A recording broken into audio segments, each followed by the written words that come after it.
Good morning. It is a cool morning out here today. I don't know, it's cool enough to see your breath.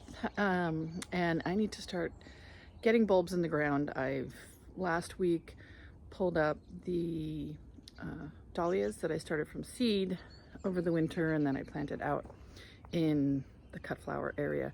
And they didn't end up being great cut flowers, but they're going to be great for bedding. So I pulled them and tucked them around the garden because we're in zone 10A or B, depending on who you consult. Sunset Western Garden Book might be more accurate, I think, but I don't know that number off the top of my head. But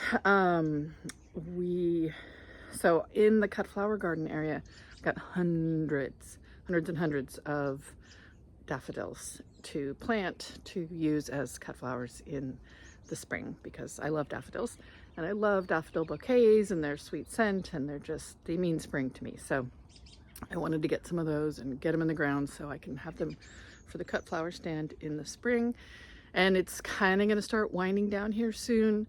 Roses are coming back. I have a bunch of snapdragons, roses, dahlias are kind of done, zinnias are hanging on. We have some temperatures in the 80s coming up next week, so it's, kind of a mixed bag right now.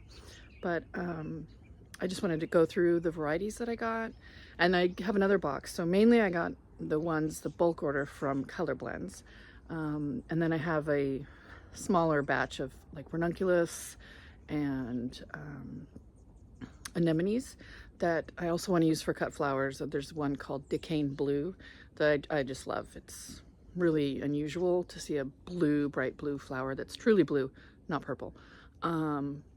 So I have some of those I'm going to put in the cut flower garden area.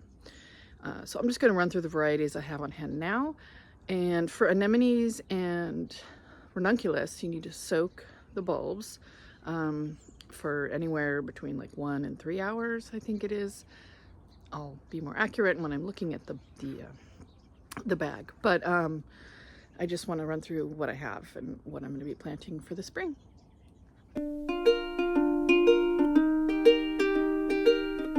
Look at this mess in the well shed. I can't even get to the shelves anymore, but all my seed starting stuff's there, pretty much ready to go.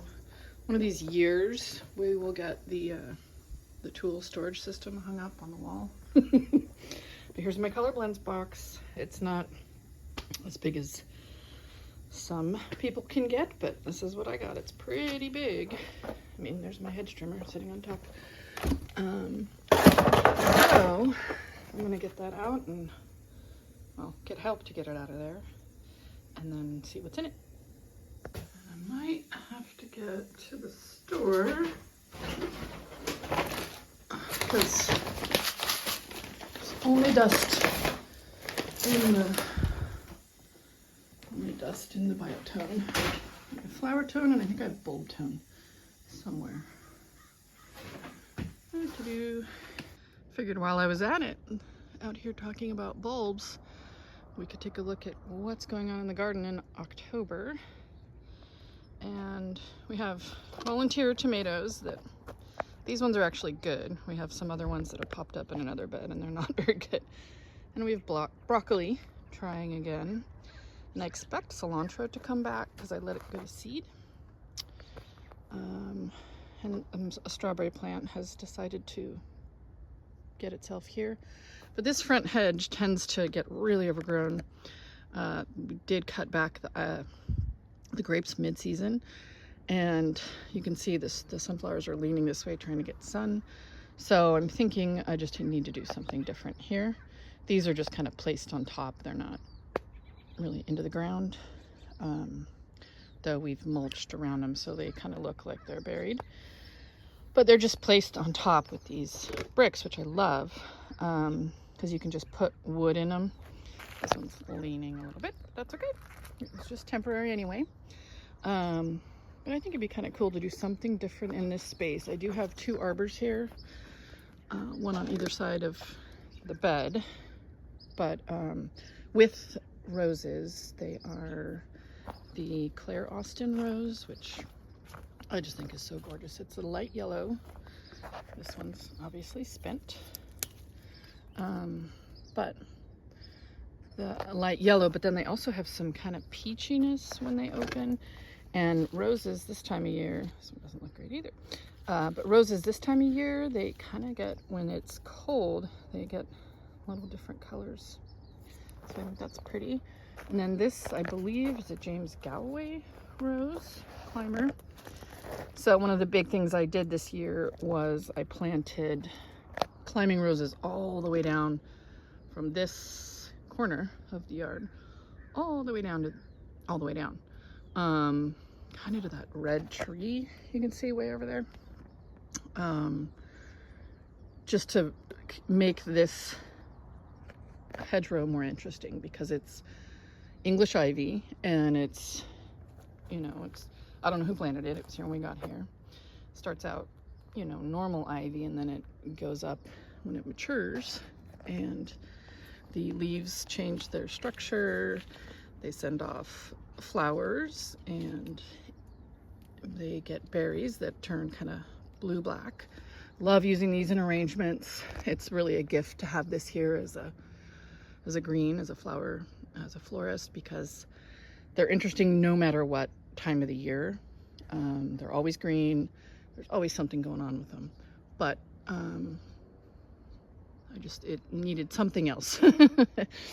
It's a nice green backdrop, and so I thought, let's put roses. So I have pink, white, yellow roses going, alternating all the way down until about midway of the yard there, which is where that red tree is. And then on this side, this grape is called a Rogers Red grape, and we're starting to see some of the fall color. Isn't that beautiful? And this hedge is oak leaf cherry, no, holly leaf cherry. There we go. Holly leaf cherry, or Catalina cherry. I'm leaving it kind of long right now because I'm going to come and use some of this in more winter era arrangements, because it looks like holly leaf cherry. And it's just a really good, quick, dense hedge. And this is our front to the street, so we're trying to hedge ourselves in. And the purple over there is a Mexican sage, and it's still looking great. And soon we will be moving, no clue why this ladder's here, but soon we'll be moving the compost out of here and putting one more raised bed this way with a trellis on it to kind of block off the trash from this area. But thinking I'm going to reimagine this area completely, because things don't grow well there. So I could do garlic. Did garlic last year. I'll have to amend the soil. We're still using the garlic I grew last year. It's amazing. And we have a little basil bed that's still producing basil and some random onions. And then these tomatoes are terrible. Just terrible. This bed, you can see we're just letting them go. So they're terrible, but I love these Titan cages from Gardener Supply. They're great. And then in these, we have the saffron crocus starting to come up, and I'm starting to harvest those. And our Sluggo Plus, that's a good one.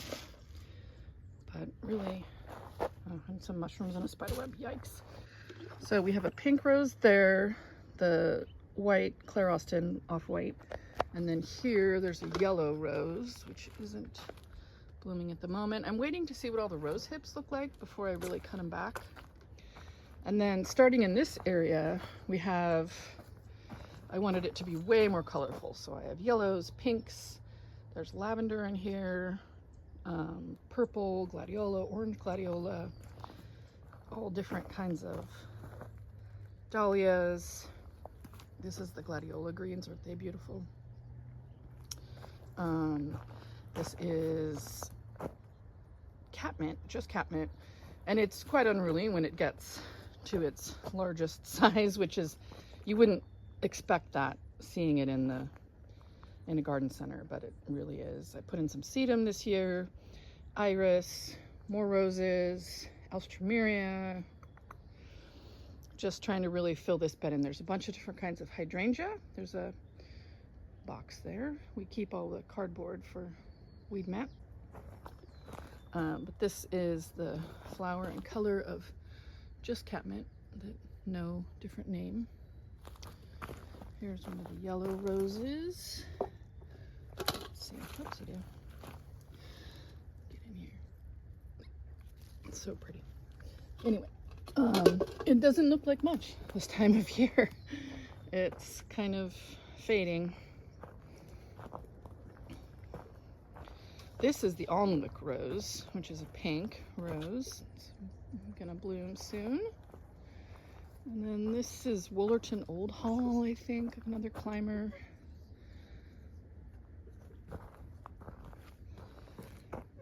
And this area is really filled in. I was looking at a picture from when we were moving in, and there was nothing here. I was just thinking of putting an arbor here. And there's nothing on either side, nothing behind it. It's just really grown in. This is lemon verbena, which smells amazing and turns into little tiny sticks in the winter, and then comes back kind of late spring, early summer. And potato vine. And then this is a yellow climbing rose with the little tiny roses. I don't know the name of it. Here, just past the arbor, we have a peace rose, which is gorgeous. Don't you love those? And I've planted some irises in this area, some salvia. There's a dahlia. And then the lion's tail sage are what the bulk of the plants in this area are. They're just really very large and statuesque, and I think I have to move this one this winter. It's just too big and it always encroaches on the path, so I think it's got to go. But looking this way, it's just this time of year the lion's tail sage is our color, as is or are roses.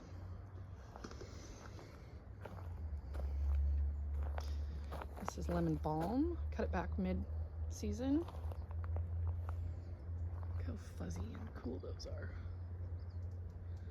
Lion's tail sage.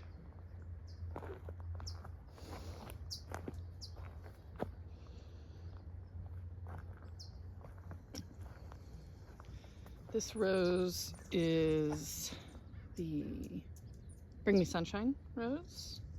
This is citronella. If you've never seen citronella, it's a geranium. And it does have a little purpley, pinky purple flower. But it's, you know, we're trying to dispel mosquitoes around here. This is a grevillea hedge. Another one over here, it's getting buried by this lobelia. And we have a couple of donut peach trees in this area. I'm kind of just can't wait for frost to start taking things so I can clean it up and reshape and get ready for next year.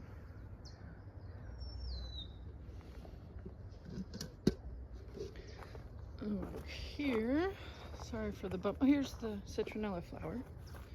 Here's a citronella flower. And I have a climber Bathsheba, I believe, here. And this is the Fun in the Sun rose. It's not a David Austin. I got it from Heirloom Roses. Really pretty. Heading into the red garden, it's still looking pretty good. Try not to get my shadow. These are a begonia I got from Proven Winners. That's a Proven Winners red begonia. This is a calycanthus, a spice bush, and then a cousin it plant. This one. Not a cool one. And this giant lobelia with the red flowers behind it, it's only supposed to get 4 feet tall, but it and wide, but it gets, I I don't know, 20 feet wide and 12 to 15 feet tall. It's huge. Maybe not 20. Yeah, it's 20 feet. Sometimes it's, you know, from this very corner way over here all the way to this over here. I mean, that's at least 15 feet. So it's big. And I've just been slowly trying to fill this area in. I think I'm going to take out this big geranium behind there because it's just not quite what I want there. But I have a blue, light blue, is it a cedar? Is it a, I have a Phelan blue deodar cedar. I have a mugo pine. I have some Japanese maples in here. And that is a blue something. Anywho, so this area is looking okay still this time of year. Hear the morning birds. On this side we have some bottle brushes, different kinds. This one has kind of a salmon color flower. And this one's one of my favorite plants. It's a Chinese lantern. It's an abutilon. Quite tall. I have a lot of different kinds of abutilon in this area. Red, and this one over here has kind of a flame looking flower. Asparagus fern, more begonias. These ones I started from seed, and those ones over there I bought. So I don't know, I think the ones I started from seed are doing just as well. And they're two different kinds, a red with a dark leaf and a pink with a green leaf. On this side we have some bottle brushes, different kinds. This one has kind of a salmon color flower. And this one's one of my favorite plants. It's a Chinese lantern. It's an abutilon. Quite tall. I have a lot of different kinds of abutilon in this area. Red, and this one over here has kind of a flame looking flower. Asparagus fern, more begonias. These ones I started from seed, and those ones over there I bought. So I don't know, I think the ones I started from seed are doing just as well. And they're two different kinds, a red with a dark leaf and a pink with a green leaf. I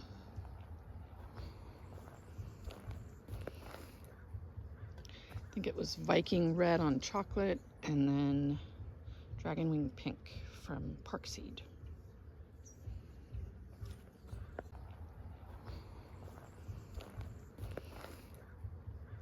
I think it was Viking red on chocolate, and then dragon wing pink from Park Seed. This is the zinnia patch over here, and there's some roses that are coming back in here. And this side is actually fruit trees. These are different kinds of guavas and pomegranate that hopefully will start producing soon. And then the zinnias. What I like about this time of year is now we start to get the mix of zinnias with the roses. This is the Lady Gardner rose.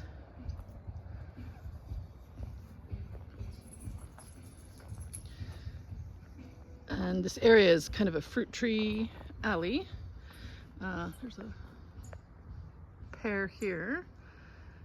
And then this is our passion fruit vine, and it is loaded up with fruit this time of year. Sorry about the bumpy camera. Just absolutely loaded up with fruit this time of year. It's not ripe yet. See the green fruit there? This is what the flowers look like. They're gorgeous.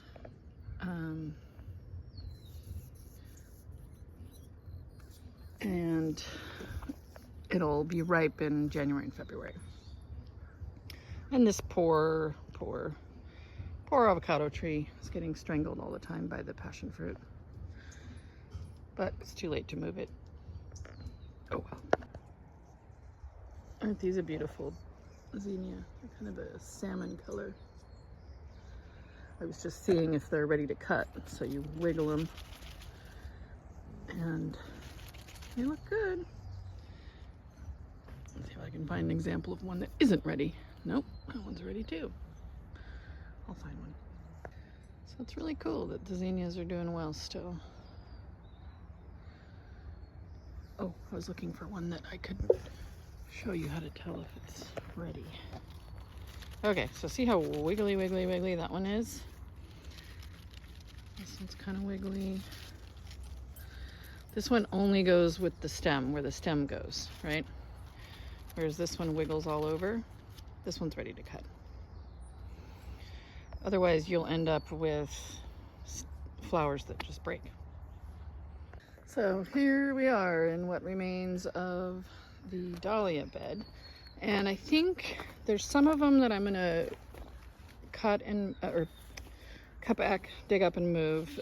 There were some white ones here on the end that just had really kind of pendulous blooms, and they're not the best for flower arrangements. The other ones were all pretty good. These ones are all going to be dug up and moved. These were ones that I had saved from red and yellows in the garden. And then I think these ones are also yellows. These might be early bird dahlia seeds. So, and then there's some sort of a small white one, I think, or small purple here. So these ones aren't great for cut flowers, so they will all be removed. Late season, we put some echinacea in here, which I think I'm going to also move. And then there's a little bit of green gold, Boplurum over there, right there.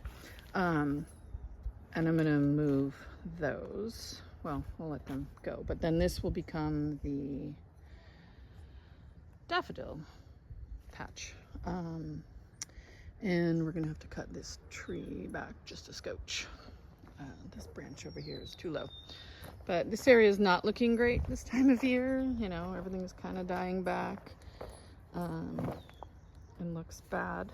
So we won't focus on it too much. The berm over here, the foundation plantings are filling in. There's, behind this echinacea, this is a bay laurel right there, a bay tree. The herb bay, here's the eastern redbud, looking beautiful. This is a deodar cedar, which will end up getting huge and will limb it up so we can continue to walk under this path. And this is west, so really the majority of our sun, what's going on with the camera, throughout the day comes, you know, from that side and up straight overhead. And then so this area does remain in the sun most of the time. Let's see, there's our friend's dog visiting. It's another stone pine. This is a beach party, white beach party lilac. Some birch, another beach party lilac there. This is a incense cedar, which doesn't look too great. There's one that completely died back there. Stone pine, another birch, and that beautiful gigantic thing there is a weed. I have a bunch of more natives here. This one is Toyon, which should have beautiful red berries on it this time of year, and they're starting. And another Toyon there, I have a sugar bush, and then that bamboo pole is a California buck something. California, I'll put it on the, there's just a tiny little stick down there. But it's a beautiful tree with white panicles. So the echinacea will come back, the sage will come back, there is a stone pine in there. And a lot of things just need to be cut back in this area. Going under this area toward the We have some nice crop of mushrooms. These are really cute. These bunny ears, viola. Gonna keep those. Hopefully they're gonna reseed themselves in this area. I like using them in like tabletop arrangements, tiny little short arrangements.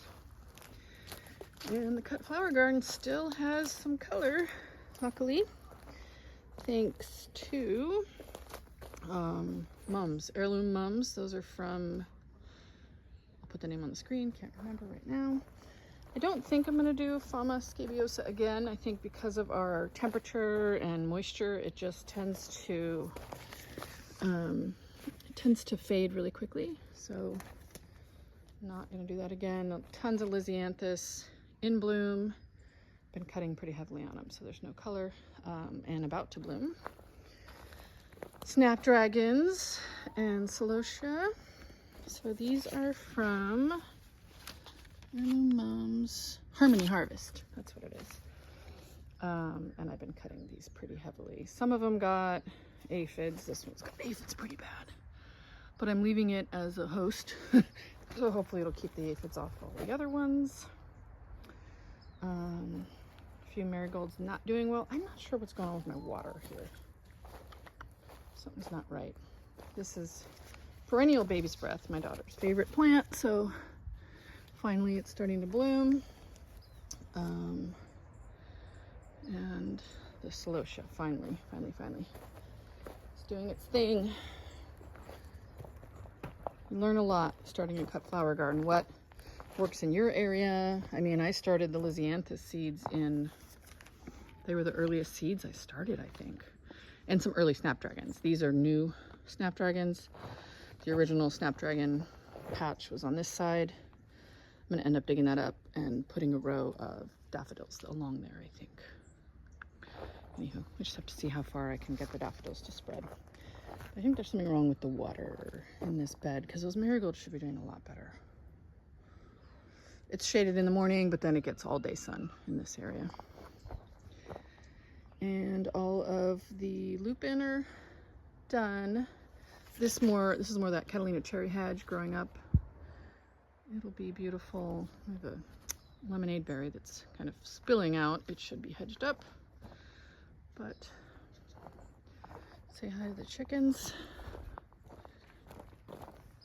Good morning, girls. Oh, well, that wasn't a very good. Ow! Not a very good grass leaf I'm getting out of my.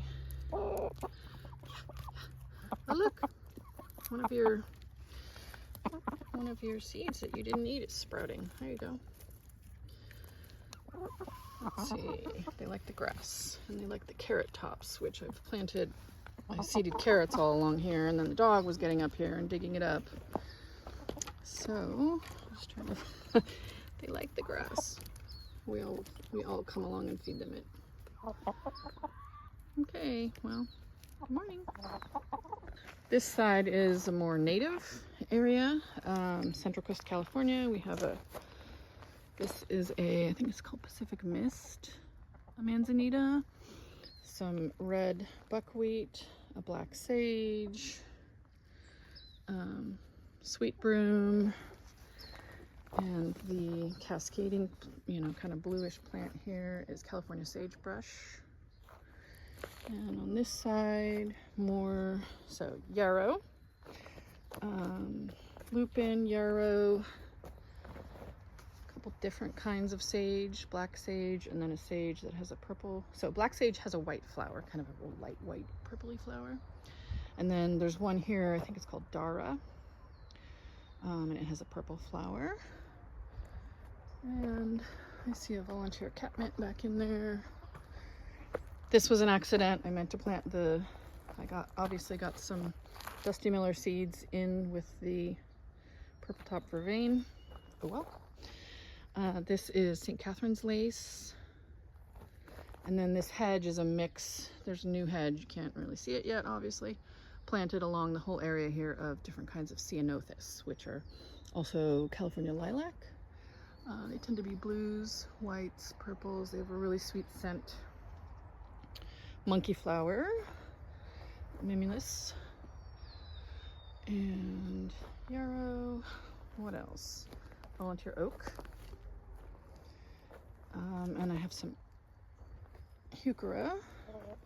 So this is our more native heuchera. It not very brightly colored, but it's a very satisfying green, and I like the kind of cream flowers. Some blue, oh, the chickens have been here. We let them out yesterday. Blue penstemon, Rocky Mountain penstemon, and a pine or spruce. Anywho, I do have a dogwood here, white dogwood, and then there's a, this one is a redbud, western redbud here. So this is our more native corner, and once we have a nice ceanothus hedge, I will be happier. Okay, let's see what we have from Color Blends.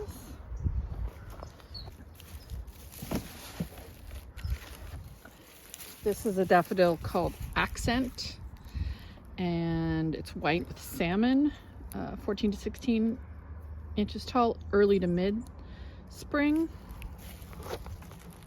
This one is Casada, and it's white with yellow turning white. Trumpet, early, so I'm going to try to stage these in the garden so that I'm reaching the early ones, or more toward the front of the bed, and then as they go through.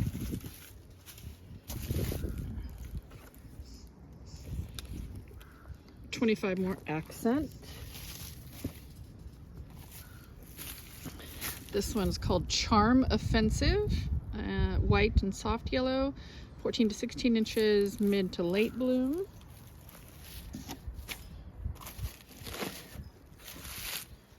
This one feels like it'll be a double. These are huge, huge, huge bulbs. This one is Barrett Browning daffodil, white with orange, early bloomer. Look at how huge these are, and some of them are doubles, so that's amazing. Oh, they usually pop little gifts in. This is a Color Blends bottle opener. Cool. Let's see, this is more of the Charm Offensive, so I have 50 of those. This one is called Carlton. It's a yellow, just pure yellow, early to mid.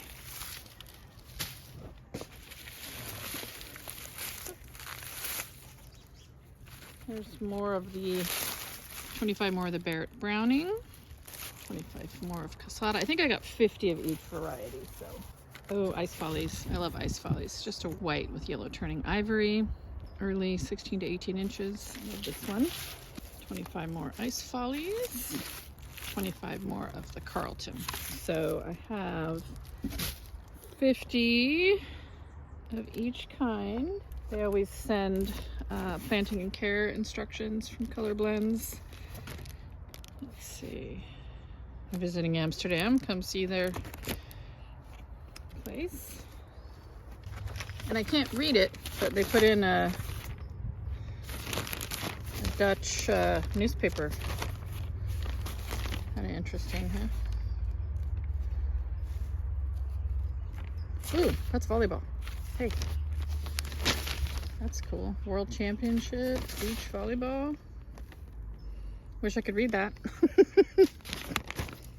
The other bulbs that I currently have on hand are from Longfield Gardens, and I find their products to be pretty good. I really love Leucogem. I only had one little batch of them, or maybe two last year that I planted. 15 to 20 inches tall. I guess I have 20 of those. This is Delnasa, double Delnasa. One of my favorites. It has yellows and peaches. It's a double. It's beautiful. So I have that. These are, now why am I wearing one glove and one no glove? Who knows? These are ranunculus, Tomer white ranunculus. And before you plant them, you soak them in water, and they look really dried out and awful, like they're gonna be nothing. But after you soak them, they plump up And they produce the most beautiful flowers from these little scraggly corms. So Tomer white, Tomer orange, 25 of them in here. Tomer pink. All look like nothing now. And then these are anemone forms. And they also just look like little, I don't know, like little nuts, like almost an almond or something. They're really funny shaped, and you soak them as well. And after they've been soaked, you plant them. This is blue, Anemone Decane M. Fokker. Blue. These are just gorgeous. And this is Decane Sylphide, which is a pink color.